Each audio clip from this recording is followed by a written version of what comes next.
Hello viewers, welcome in this channel. Last video में हमने बात की थी माइकलिस मेंटन इक्वेशन के बारे में, यानी कि एंजाइम काइनेटिक्स के बारे में। ये वीडियो हम उसी के आगे प्रोसीड कर रहे हैं। आइए इस वीडियो में हम समझते हैं कि Km क्या होता है। जो उस वीडियो में हमने देखा था Km यानी कि माइकलिस मेंटन कांस्टेंट, इस वीडियो में हम समझते हैं कि उस Km की सिग्निफिकेंस क्या है और बेसिकली वो Km है क्या।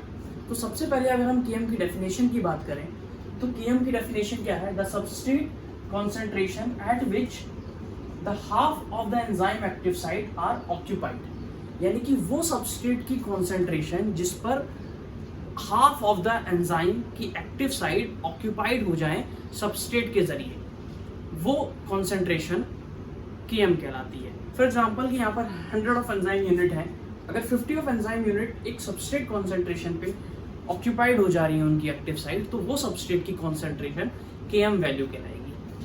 ठीक, या इसको बहुत ही इजी लैंग्वेज में कह सकते हैं कि सबस्ट्रेट की वो कॉन्सेंट्रेशन जिस पर Vmax हाफ हो जाता है। Vmax हाफ होने का मतलब कि एंजाइम की आधी एक्टिव साइट ऑक्यूपाइड हो गई है। दूसरा सिग्निफिकेंस क्या है अगर हम बात करें तो जिस भी एंजाइम और सबस्ट्रेट की, यानी कि उस एंजाइम की उस सबस्ट्रेट के रिस्पेक्ट में Km वैल्यू जितनी कम होगी उतनी ज्यादा binding affinity with substrate high होगी। फॉर एग्जांपल यहाँ पर दो एंजाइम हैं और दो सबस्ट्रेट हैं। एक एंजाइम और एक सबस्ट्रेट की Km वैल्यू है 25 और एक एंजाइम एक सबस्ट्रेट की Km वैल्यू है 5। तो जो 5 जिसकी Km वैल्यू है, इसका मतलब उस सबस्ट्रेट का उस एंजाइम के साथ बाइंडिंग अफिनिएशन यानी कि बाइंडिंग अफिनिटी बहुत अच्छी है, बहुत ज़्यादा है। तो ये सिग्निफिकेंस है बेसिकली Km वैल्यू का।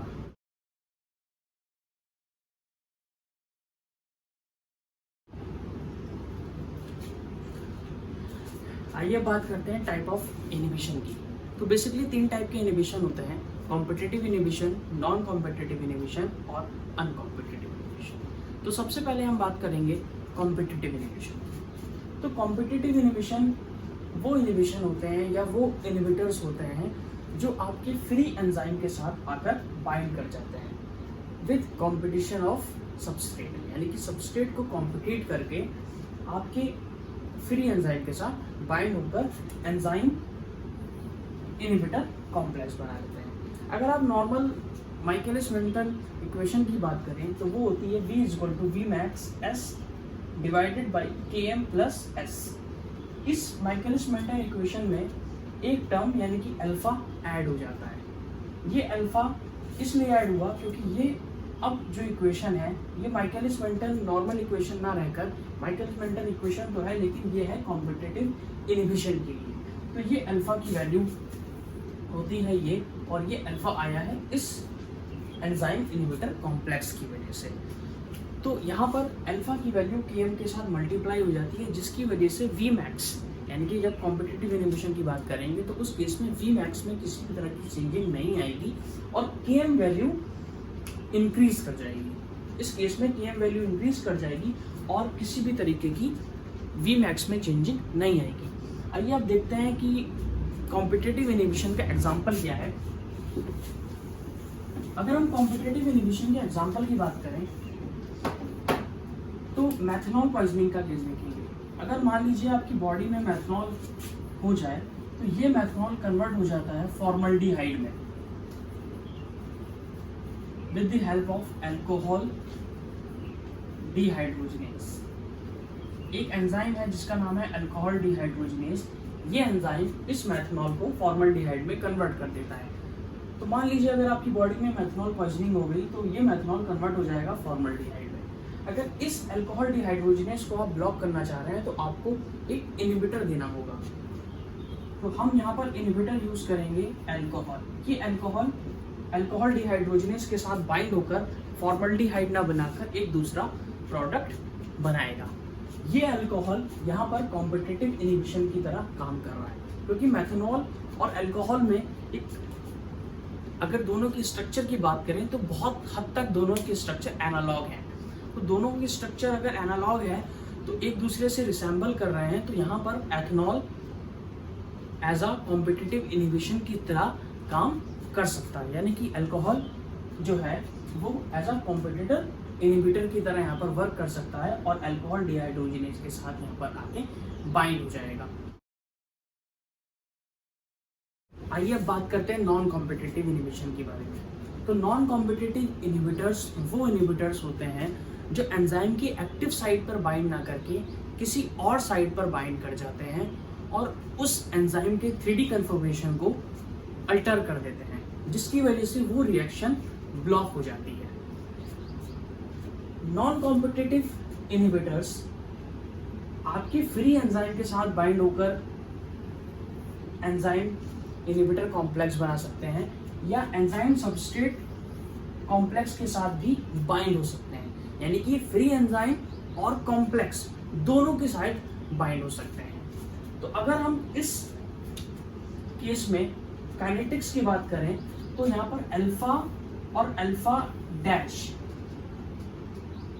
ये दो टर्म्स यहाँ पर ऐड हो सकते हैं। अल्फा जो टर्म से ऐड होता है वो इस फ्री एंजाइम के लिए ऐड होता है, और जबकि अल्फा डैश जो यहाँ पर आया है वो इस कॉम्प्लेक्स की वजह से आया है, क्योंकि यहाँ पर इनहिबिटर्स दोनों जगह बाइंड हो सकता है, फ्री एंजाइम के साथ भी और एंजाइम सबस्ट्रेट कॉम्प्लेक्स के साथ भी। इस केस के अंदर जो आपकी Km है, Km की वैल्यू कांस्टेंट रहती है और Vmax यानी कि Vmax की जो वैल्यू होगी वो डिक्रीज हो जाती है।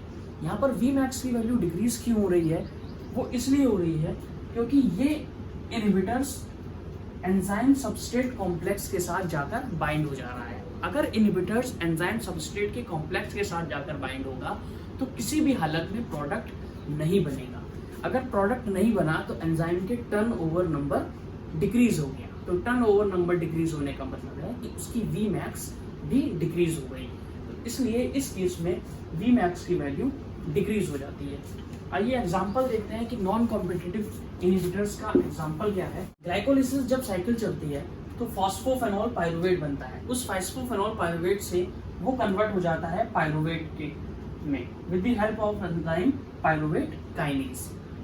ये पाइरुवेट काइनेज इस एलानिन अमीनो एसिड के साथ, यानी कि ये एलानिन अमीनो एसिड इस पाइरुवेट काइनेज के साथ as a non competitive inhibitor की तरह एक्ट करता है। जब बॉडी के अंदर एलानिन अमीनो एसिड की कॉन्सेंट्रेशन बढ़ जाती है तब ये एलानिन जो है वो नॉन कॉम्पिटिटिव इनहिबिटर्स की तरह एक्ट करता है और पाइरुवेट काइनेज के साथ जाकर बाइंड कर जाएगा। अगर ये पाइरुवेट काइनेज के साथ बाइंड कर जाएगा तो यहाँ पर रिएक्शन को स्टॉप कर देगा और पाइरुवेट नहीं बन पाएगा। इसका मतलब जो फर्दर मेटाबॉलिक एक्शंस हैं वो सीज होने का खतरा होगा, जिससे कि कोई ना कोई डिसीज कॉज हो सकती है। आइए बात करते हैं अब अनकॉम्पिटिटिव इनहिबिशन की। अनकॉम्पिटिटिव इनहिबिटर्स भी नॉन कॉम्पिटिटिव इनहिबिटर्स की तरह ही होते हैं, बस यहाँ पर फर्क इतना होता है कि अनकॉम्पिटिटिव इनहिबिटर्स सिर्फ और सिर्फ एंजाइम सबस्ट्रेट के कॉम्प्लेक्स के साथ जाकर बाइंड करते हैं। सिर्फ और सिर्फ एंजाइम सबस्ट्रेट के कॉम्प्लेक्स के साथ जाकर बाइंड करते हैं, यानी कि फ्री एंजाइम के साथ यहाँ पर ये बाइंड नहीं करते। तो जैसा कि मैंने लास्ट टाइम कहा था कि ये सबस्ट्रेट से बाइंड कर रहे हैं, तो बाइंड करने के बाद प्रोडक्ट को नहीं बनने देंगे। तो प्रोडक्ट नहीं बनेगा तो एंजाइम का टर्नओवर नंबर कम हो जाएगा, जिसकी वजह से Vmax की वैल्यू डिक्रीज हो जाएगी। तो अनकॉम्पिटिटिव इनहिबिशन के केस में Km की वैल्यू भी डिक्रीज हो जाती है और Vmax की वैल्यू भी डिक्रीज हो जाती है, क्योंकि यहाँ पर टर्नओवर नंबर डिक्रीज हो जा रहा है। इस केस में माइकलिस मेंटन इक्वेशन ये होगी और सबस्ट्रेट के साथ मल्टीप्लाई में एक टर्म अल्फा यहाँ पर ऐड हो जाएगा, जो कि अल्फा टर्म इस इनहिबिशन की वजह से यहाँ पर आया है। तो आइए एग्जांपल की बात करते हैं। यहाँ पर एक एग्जांपल है, एक एंजाइम है जिसका नाम है ग्लूकोज 6-फॉस्फेट डिहाइड्रोजिनेज। ये ग्लूकोज 6-फॉस्फेट डिहाइड्रोजिनेज सेल के अंदर रिएक्टिव ऑक्सीजन को मेंटेन करता है। जब ये रिएक्टिव ऑक्सीजन को मेंटेन सेल के अंदर करता है तो वो सेल लिविंग रहती है, मतलब उसकी वायबिलिटी और बढ़ जाती है। अगर किसी कैंसर सेल्स के अंदर हम इस ग्लूकोज 6-फॉस्फेट डिहाइड्रोजिनेज को ब्लॉक कर दें तो वो रिएक्टिव ऑक्सीजन को मेंटेन नहीं कर पाएगा और सेल की डेथ हो जाएगी। इसलिए यहाँ पर इस एंजाइम को ब्लॉक करने के लिए एक प्रोटीन है जिसका नाम है ट्यूमर प्रोटीन 53। ये प्रोटीन इस ग्लूकोज 6-फॉस्फेट डिहाइड्रोजिनेज को ब्लॉक कर देती है, जिसकी वजह से रिएक्टिव ऑक्सीजन लेवल सेल के अंदर कम हो जाता है और सेल डेथ हो जाती है। तो यानी कि इस TP53 को हम अनकॉम्पिटिटिव इनहिबिटर की तरह यूज कर सकते हैं, एज अ थेरेप्यूटिकल एजेंट की तरह यूज कर सकते हैं in the treatment of cancer cells. तो हमने यहाँ पर तीनों इनहिबिटर्स के बारे में समझा, उनकी माइकलिस मेंटन में क्या इफेक्ट पड़ रहा है, उनकी Km वैल्यू पे क्या इफेक्ट पड़ रहा है, Vmax वैल्यू पे क्या इफेक्ट पड़ रहा है, ये सारी चीज़ हमने इस लेक्चर में जानी। अगर आपको ये लेक्चर पसंद आया है तो मेरे चैनल को सब्सक्राइब करिए। Thank you.